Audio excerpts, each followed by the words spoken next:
ঘুমরো ভুমরো।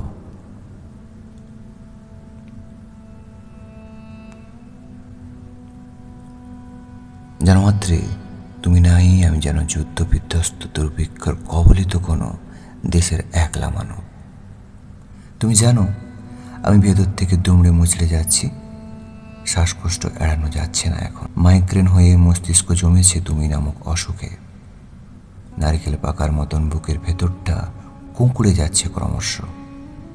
তোমার কাছে গিয়ে যদি দুদণ্ড বসতে পারতাম, অলস দুপুরে বারান্দায় বসে তুমি কোল পেতে দেবে, আমি শান্ত হতাম।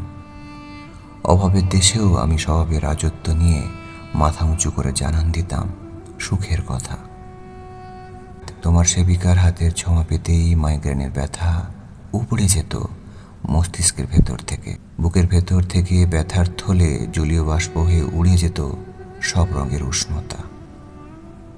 তোমার কাছে যদি দুদণ্ড বসতে পারতাম, তুমি ফিরতে যদি আমার বুকের দাবি নিয়ে, আমি শিশুর স্বভাব নিয়ে তোমাকে জড়িয়ে ধরতাম, যেন তুমি ছাড়া আমার চোখে শান্তির কোনো নীড় নেই, বেঁচে থাকার স্পষ্ট কারণ নেই, অসুখের ওষুধ নেই।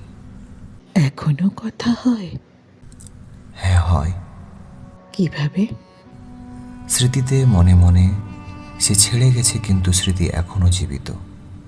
হয়তো এই জন্যই কথাগুলো এখনো মরেনি, কেবল মানুষটি হারিয়ে গেছে। মানে তুমি এখনো তার সঙ্গে কথা বলো? কিন্তু সেটা কিভাবে? হ্যাঁ, মাঝে মাঝে রাতে ঘুম না এলে মাথার ভেতর কথাগুলো নিজে নিজেই চলে আসে। আচ্ছা কুনাল, সে উত্তর দেয়? দেয় কল্পনায়। মনে হয় ঠিক আগের মতো হেসে বলে, তুমি একটুও বদলাও নাই। তারপর? তারপর বুকের ভেতর কেমন একটা শূন্যতা নড়ে চড়ে ওঠে। মনে হয় মানুষ যায়, কিন্তু কিছু ভালোবাসা থেকে যায়, দেওয়ালে টাঙানো ছবির মতো। মানে তুমি এখনো তাকে ভালোবাসো? ভালোবাসা শব্দটা এখন একটু ভারী লাগে, কিন্তু তার অভাবটা ভালোবাসার চেয়েও বেশি গভীর। কষ্ট হয় না? হয়, কিন্তু কষ্টটাও এখন তারই অংশ। যেন সে ফিরে এসে বুকের ভেতর বসে আছে নীরব হয়ে। যদি সে ফিরে আসে? আমি চাই না কোনোদিনও সে ফিরে আসুক, কিন্তু আমি প্রতিদিন তার ফিরে আসার মতো করে ঘর সাজাই, মনে মনে শব্দ সাজাই, নিঃশব্দে তাকেই খুঁজি। এটাই আমার সুখ, এটাই আমার ভালোবাসা তার প্রতি।